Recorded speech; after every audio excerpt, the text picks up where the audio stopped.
قتل أصحاب الأخدود النار ذات الوقود إذ هم عليها قعود وهم على ما يفعلون بالمؤمنين شهود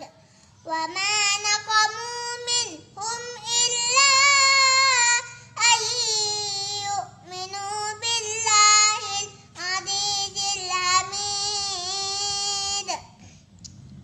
الذي له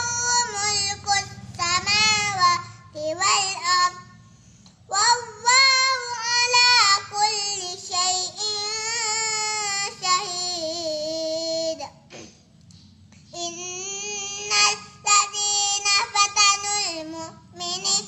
والمؤمنات ثم لم يتوبوا فلهم عذاب جهنم